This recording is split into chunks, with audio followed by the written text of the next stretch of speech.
Lord be with you. A reading from the Holy Gospel according to Luke.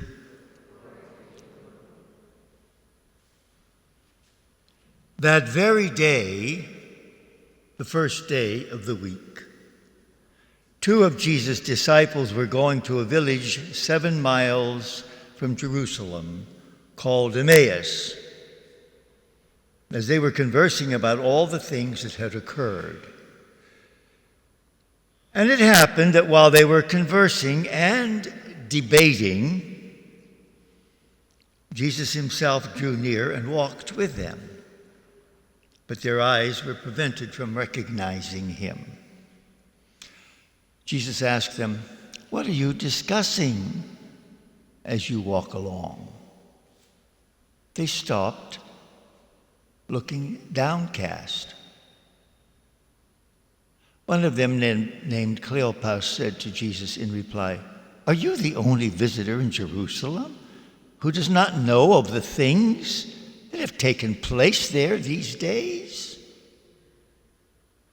Jesus said to them, "What sort of things?" They said to him, "The things that happened to Jesus of Nazareth, who was a prophet, mighty in deed and word before God and all the people. How our chief priests and rulers handed him over to a sentence of death, and they crucified him. But we were hoping that he would be the one to redeem Israel. And besides all this, it is now the 3rd day since this took place.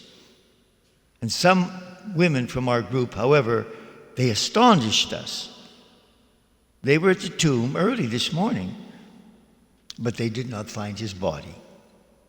And they came back and reported that they had indeed seen a vision of angels who announced that he was still alive.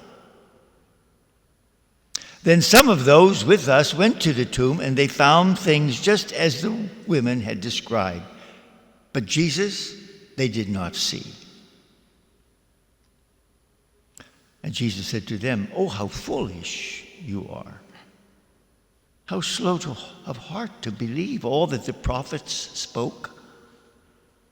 Was it not necessary that the Christ, the Messiah, should suffer these things and enter into his glory?"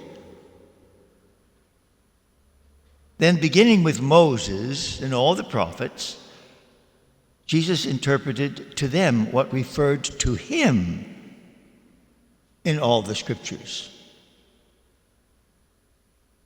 As they approached the village to which they were going, Jesus gave the impression that he was going on farther. But they urged him, "Stay with us.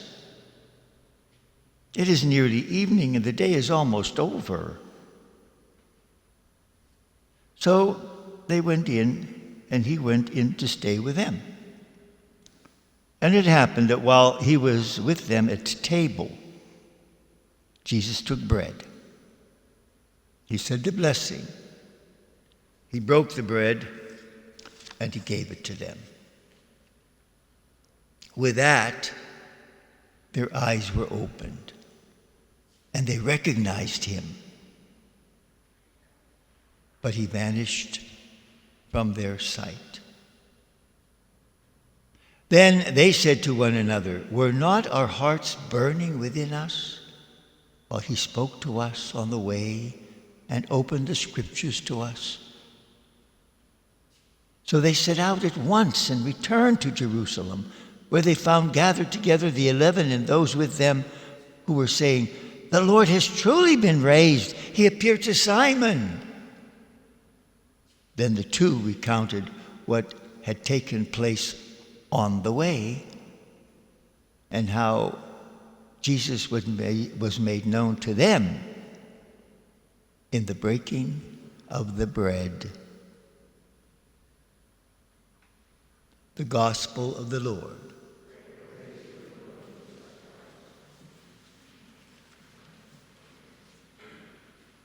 The power and the drama of this passage is unbelievable. It's really the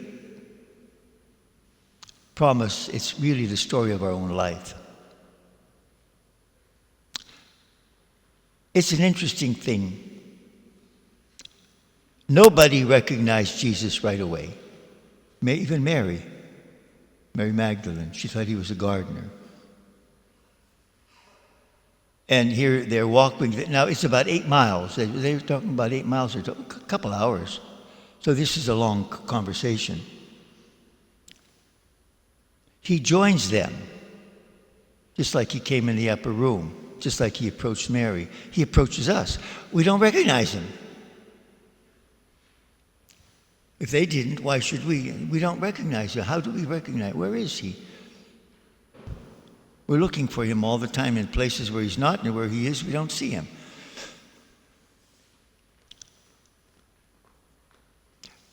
It's an interesting thing that, first of all, they're fed up, these men. First of all, you notice it says they looked at him downcast. They're leaving the place because they've been, it's too much, they can't take anymore. Let's get out of town. I mean, first of all, he said, we had hoped that he was the one, but obviously he's proved to be not the one. Look at what happened. All you got to do is look at reality. They killed him, he's dead. But now the whole thing, it's an interesting thing. He said, what are you talking about? They said, what do you mean, what are we talking about? Haven't you heard? I mean, the whole town was in the uproar. Where are you coming from? You tell me, what thing? He wants to hear our story. He will come to us, but before he can get close to us, we have to let him know our own story. What's happening in our life? They had to tell him what was happening from their point of view, because then he could finally, often we say, I'm working on it. I'm working on my life. We have to invite him into our life. They're working on it and they're running away. They're fed up with the whole thing. Let's get out of town. But even as they're getting out of town, they can't forget it.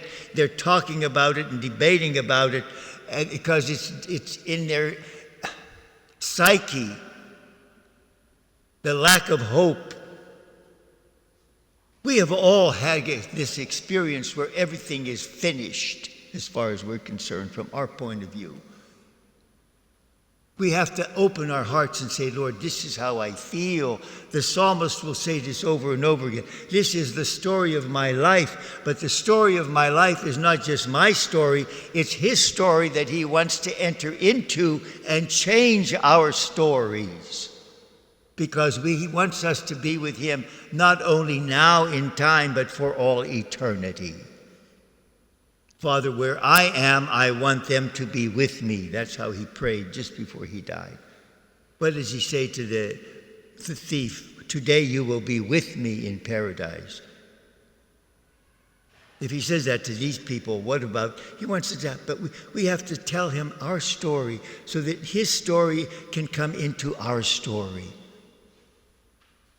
You ever see these rug weavers or anybody that weaves?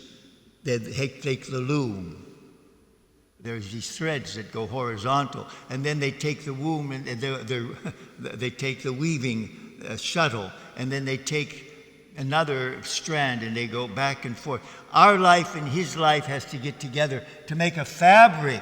He wants to enter into the fabric of our life. He's just not saying work on it. He's saying, I'll work in you.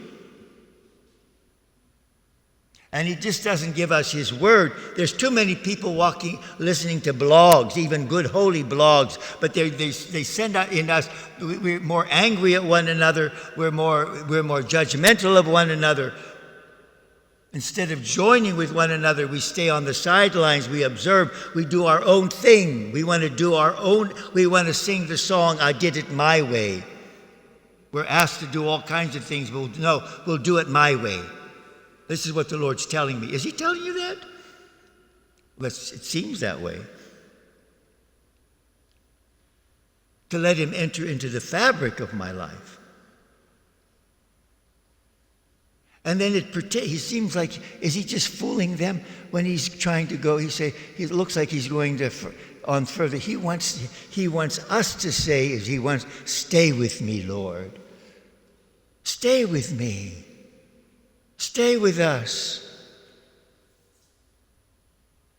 I'm tired. I can't go on anymore. I'm fed up. Stay with me, Lord. It has to come from our hearts. Not just some lettered prayer that we just picked up and we're going to use. No, stay with me, Lord. Help me, Lord. Like with Peter is sinking, help me. Though sometimes that's the best prayer we can ever pray. And so he went in and stayed with them. Then he took bread. We hear this at every Mass. We hear this at the Last Supper. He took bread. He gave thanks at Eucharistia. He broke the bread and gave it to them. You'll hear it at this Mass. You hear it at every Mass. They were tired, hungry, sleepy, but they wanted to join the community. Do we want to join the community? Or do we want to be on the outskirts of the community and do it my way? How good it is that we're here. Do we ever give thanks to one another that we're here? That we're in community? We're not just on the sidelines observing. We belong to his family. He wants us to be with him, but he wants us to be with one another.